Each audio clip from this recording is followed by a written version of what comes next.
Good evening and welcome to a special edition of Bronx Talk with the primary set for Tuesday, June 24th as part of BronxNet's ongoing commitment to voter literacy. We're hosting interviews and debates with candidates running for office.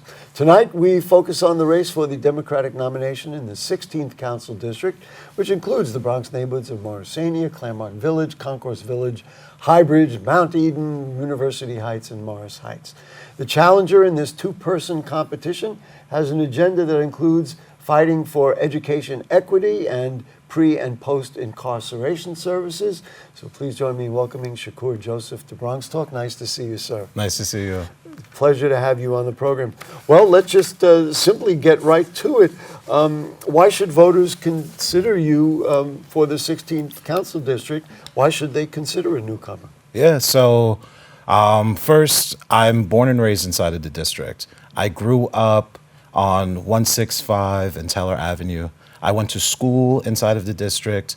I went to elementary, middle school, and I've just lived there. I currently live there, so it's been a place I've called home for so long.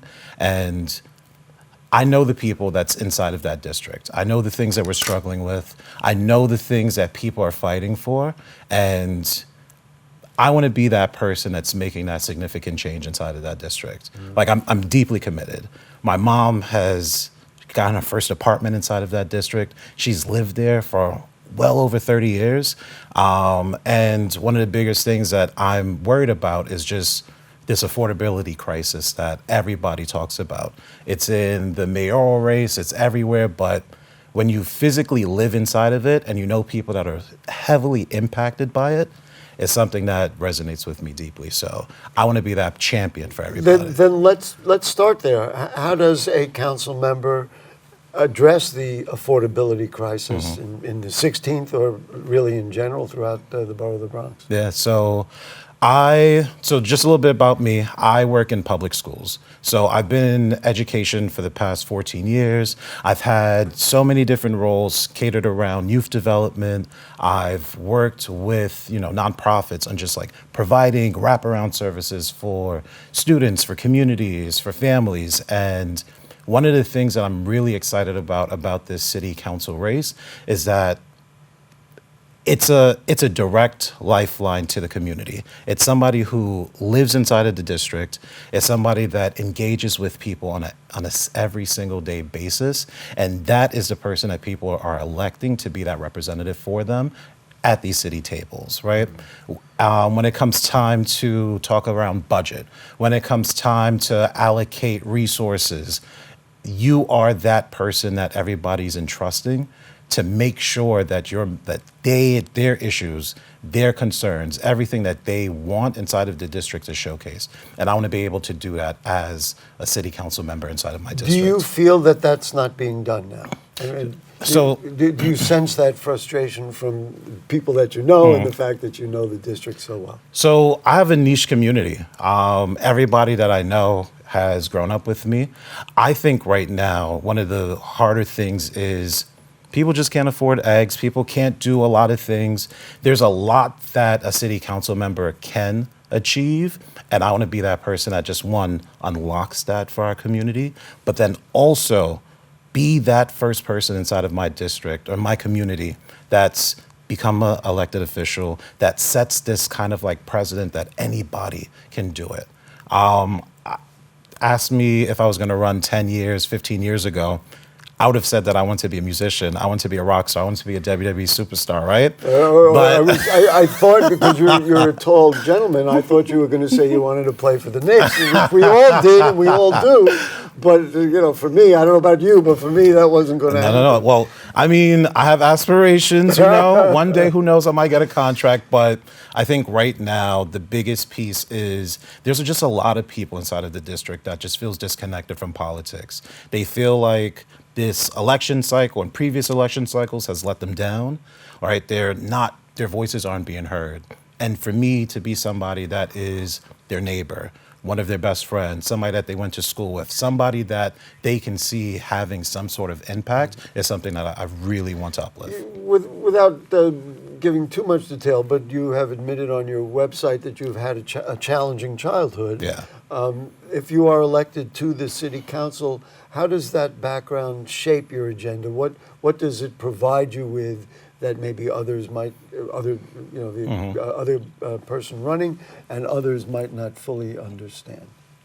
So as I noted, I was born inside of this district. And from early on, I knew from the jump that I was going to struggle in school. I had an IEP growing up. I was struggling reading at the age of 4, not the age of 4, in the 4th grade. And that kind of just like slingshotted me to just having one of the hardest times inside of school. Hard to be motivated to achieve under that circumstance when that's in the back of your mind. Yeah, and I would say there's a lot of people inside of this district that resemble the exact same lifestyle, the same upbringing as me. You know, I was raised with my 7 brothers, right, in a 2-bedroom apartment with my mom, right? So it was just her taking care of all 8 boys after our dad passed. And you can just understand that just access was one of the biggest pieces that we struggled with. Access to food, access to clothing, just access to just everything. Opportunity. It was just such a big gap. Access to opportunity. So because you didn't even feel it in your mind that you could have an opportunity even to be here and do something like this. Yeah. So like I credit everything to my mom, but there's so many people like my mom. There's so many people who work like 50 hours, 60 hours a day just to put food on the table for their children, just to make sure that they're having a better life. And all of my lived experiences, right? I've been evicted. I've struggled. Like I've worked 3 jobs and still struggled to put food on the table. Going to school, balancing work. It's things that everybody inside of New York City is experiencing. But I feel like there's this like gap in just providing the services where services are needed for people, and that's something that I want to uplift. Maybe it could be that you understand them well because you have lived them somewhat. At the beginning of the show, we talked about your interest in pre- and post-incarceration services. The whole dialogue about Rikers and closing Rikers, how do we straighten out our system of incarcerations? Is closing Rikers and replacing it with jails in each borough a solution? How do you see, if you were a council member to have some input on it, how do you see that whole specter of issues? I think it goes so much more deeper than Rikers. It starts at the community level, and it talks around the same piece that I noted earlier around access to opportunity. I would say I've had trouble with the legal system growing up. At the age of 12, I got arrested. And I think that was the first moment that I understood that, this legal system isn't necessarily here to rehabilitate. It's not here to, make a significant impact and like foster change. It's here to punish. It's here to demonize. And I think it goes back to just like making sure that one, our Black, our Latino, all of our communities are well taken care of. They have access to food. They have access to basic needs. And that is the story that's going to be there. But what was interesting to me about what you just said, so at the age of 12, that happened to you. It was quite unfortunate. I mean, we don't have to go back there. But it opened up your eyes. You said, wait a minute, I don't have this, I don't have that. And now you want to be in a position to deliver those things for people in similar circumstances. Also, let's talk about education. You talked about working with youth in schools. How do you see? Let's start with public schools. How do you see the condition of our public schools, and what, as a council member, you would do if you had the opportunity to do that? Well, I want to start by saying I struggled in school, and there's one person who I can account to just making a significant impact in my life. And it was my 7th grade teacher. His name is Noah Mackert. He invested. Right now he's thrilled. I'm name dropped. But he invested so much time into me. Time that he wasn't getting paid for. He saw something inside of me. He knew I could do better. He's still with me after school. He provided resources. He took me to, I went to the Transit Museum for the first time with him. I just explored different things. And I think right now inside of schools, There's so many amazing individuals. There's so many great teachers that are limited in the things that they can do because of resources. And I work in a school right now. I'm a director of operations at a charter school. And one of the biggest things that I fight for on a every single day basis is like, one, I want to make sure that my students have clean clothes to come to school with. So we have laundry cards at our school.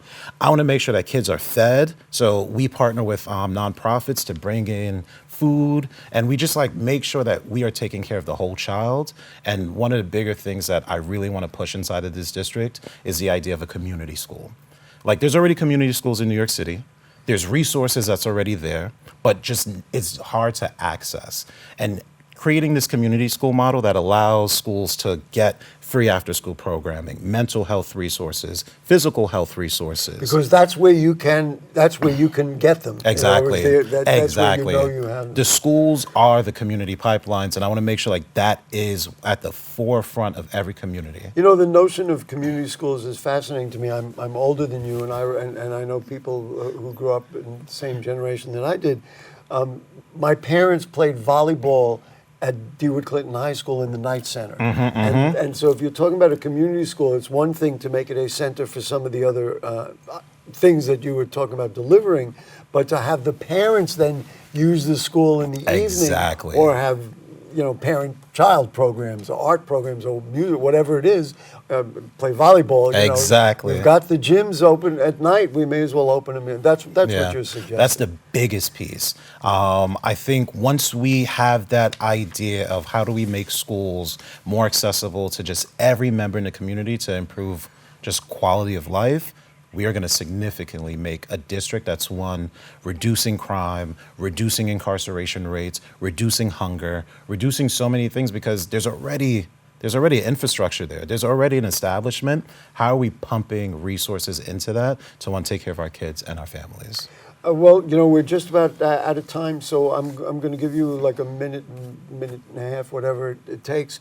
If you would just tell folks why Shakur Joseph should be the next city council member in the 16th council district. Well, thank you for that. Well, I want to say, one, my name is Shakur Joseph. I'm running for city council in District 16, and my biggest push is to make sure that we are fighting for everything that we believe in.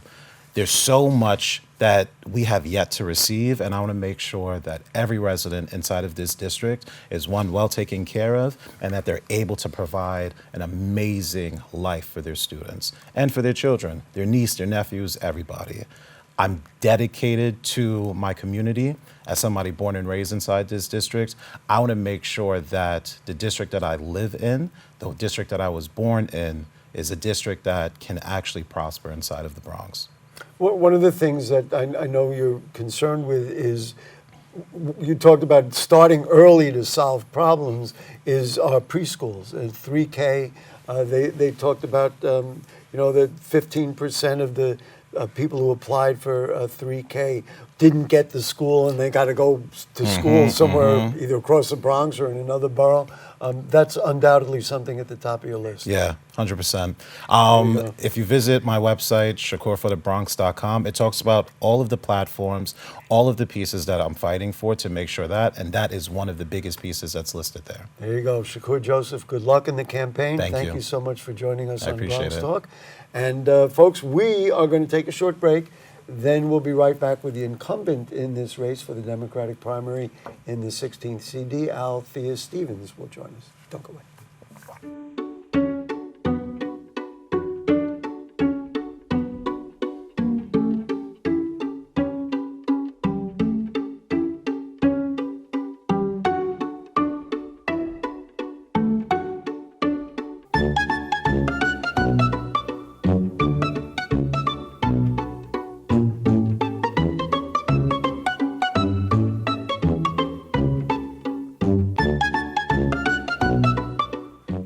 Welcome back to Bronx Talk as we continue with our conversation with the candidates in the Democratic Party for the 16th Council District in the Bronx.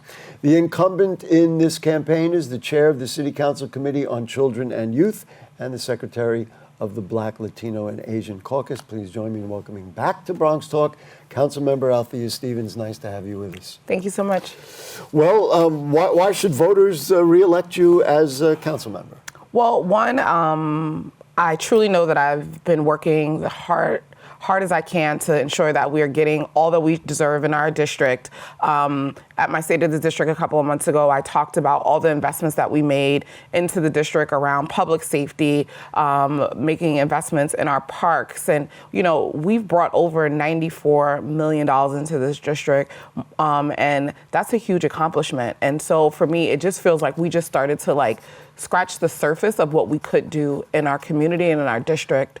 And then just also, I feel like I've been a real leader in council to be able to work with my colleagues and build coalitions and get a lot of legislation passed. We've passed over 60 bills that has direct impact in our district and the city. And we've also co-sponsored over 100 plus bills. So it's just the start of what been able to accomplish in 4 years. And so I'm really looking forward to being able to come back for another 4 to really complete the task. When you evaluate what you just told us, what's the effect of, let's say, all that funding or some of the legislative work? I mean, have you seen results, or are these long-term investments that will ultimately yield results? Because it's nice to say we've done it. Mm-hmm. It's also nice to say that this has really done good things. Actually, I think that's an amazing question, right? And so there's a couple of things. One, government has a huge lag. And so even when we're thinking about the funding that I got, I am still seeing funding roll in from my predecessor, who did a lot of things in the district. And so, prime example, the new school that we have in our district, the Aurelia Green campus, that was something that was started by our now BP, Vanessa Gibson. I was going to say, the predecessor is the borough president. There's no secret about that. Yeah, but that was something that she started. But I was able to work to ensure that we got it across the finish line and finished. We have parks that, she was able to get funding for. So in my case, I have, prime example, Taft campus. I was able to get over $10 million for that campus. That took 4 years to get completed because, one, I had to get the funding and then the work getting done. And hopefully by June, we'll have a brand new campus for over 2,000 young people who deserve that and should have that. And that would also follow, if the time frame follows, then if you are reelected, then you would be in a position to actually make that happen. The discretionary funding, the capital funding for critical services is what you've been talking about. What do you see as funding needs for the district over the next 4 years? So listen, there's no mistake that the West Bronx is one of the districts that has been left behind in a lot of ways, and we have not had real investment. And so for me, it's always going to be thinking about how are we making sure that our schools have proper funding in order to make sure kids have proper lighting and that the building infrastructure is what it needs to be. Also looking at how are we getting our parks updated, and it's been really nice because my speaker has worked really closely with me. And every year since I've been in council, we've been able to get funding to upgrade parks. So we've done a number of parks like Nelson Park. We've done some work. I secured $64 million for McCoon's Dam Park. That's going to get an upgrade for the track. That's been falling apart at this point. I've done a number of things. And so looking at park infrastructure, also even for housing, we've been able to work with organizations and some of our nonprofit organizations like Bronx Works and WEDCO to help them, and New Settlement to help them with some of the funding that they need to have preservations in their buildings. And these are the kinds of things you'd look for toward the future. One of the things about parks funding, you mentioned to me, here's the inside stuff. Before the show, you said you were involved in the discussions and negotiations over finances. Parks advocates have been talking about getting 1% of the city budget to cover their needs. Maybe it would ease the burden on you to come up with discretionary funding. Is there a chance that 1% can be met? There's been a lot of dialogue on it. Mayor Adams has not gone there. What do you think about that? Is that one way to deal with this issue of giving the parks what they need? I think that is one. I was surprised that the parks don't even get 1% of our overall budget, and it absolutely would help with the maintenance and the upkeep of our parks.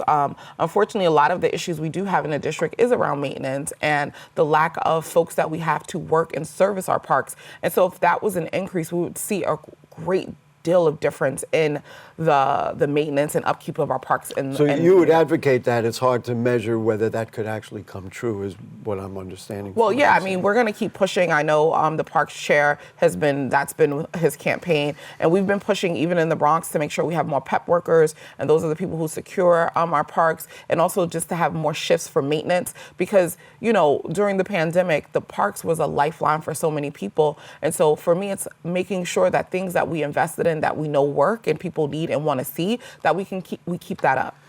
I'll take a deep breath before I mention this. Housing. How do we create more affordable housing? You supported the city of Yes. Why did you support it? Let's start there. And so I think, one, I'm a council member who has vision around what I want to see in the district. And one of the things that I've been really pushing back for is thinking about how do we make sure that we have equitable building throughout the city. I did vote for the city of Yes, but my intention was to vote for the city of Yes because, one, we do have a housing crisis. There is a huge housing crisis, and that's seen really prevalent in my district because we have so many shelters. And I know people need permanent homes. And so I'm not going to stop the progress of ensuring that people can get out of shelters and into housing. And so that was one of the main reasons why I voted yes, because we do need to build. But all of it cannot happen in my district. And I've made that very clear, not only to my colleagues, but to the administration, that I will continue to push back on them continuously overdeveloping in my district. But there are things that I do want to see in my district. My job and what I'm planning on doing for the next 4 years is to ensure that we have more home ownership opportunities available to us. And that was something I got a commitment from the administration to have some home ownership built in my district. Also, another huge win and accomplishment was getting them to do a ferry study, because part of housing, we need to be thinking about transportation. And District 16 is a huge transit desert. You know, there's parts of the district that you can only get to from a bus. And we do have the Harlem River. That can be a way that people can be connected throughout the city and not take a bus to a train, and it will really help ease some of the congestion that we have in our district. And so you use the Harlem River much like the East River and the Hudson are all used for the ferry. And it's an interesting thing. I hadn't heard that before you've brought it up. I just wanted to get back. The logic says if you have the shelters and people are living in shelters, convert those to homes. Agreed. And then all of a sudden they're not homeless. And of course you find ways to pay for it. We are 100% on the same page. I've been pushing and advocating for no more shelters to be built in our district. One, we have done our fair share. And it's not saying that we don't want people who are struggling and falling on hard times, is saying that we need equity. There are parts of the city where there's no shelters and there's no affordable housing being built, and it's only happening here. So that was why you said about the city of Yes, you know what, that's where we should do it. I guess the trick to it is to make sure that it's done judiciously, yes, and not use it for what you talked about a moment ago, overdevelopment. And that's why it's so important for me to be here for the next 4 years, because I need to guarantee that does not happen, and we need continuity moving forward to ensure that they do not continue to oversaturate this district with things that, we can't handle anymore. We cannot have the burden of building all the affordable housing for New York City. You, in materials about your campaign, there had been talk about building a community center, a new community center. Are we talking about something from the ground up, build a structure, or repurpose some building? And how do you see it? And then, of course, the other question is, why do you need it, and why are you passionate about it? Listen, this is some of the work that I want to continue in the next 4 years. Part of the commitment for the city of Yes, the administration agreed to build a STEM center in District 16. So working with HPD on any developments that are coming into my district, of seeing where we can actually have that. I've also been in conversations with some developers to also bring in a sports center in the district. And one of the reasons why it's so important is because young people and families need places and things to do. And I believe that this would really help with things like public safety. Those things are really connected, of ensuring that young people have opportunities and experiences that can really take them to the next level. So I'm really excited about both these projects. When you think about the whole idea of youth and young people, and then even the notion of converting the shelters, the dream of converting the shelters into housing, you're going to need supportive services.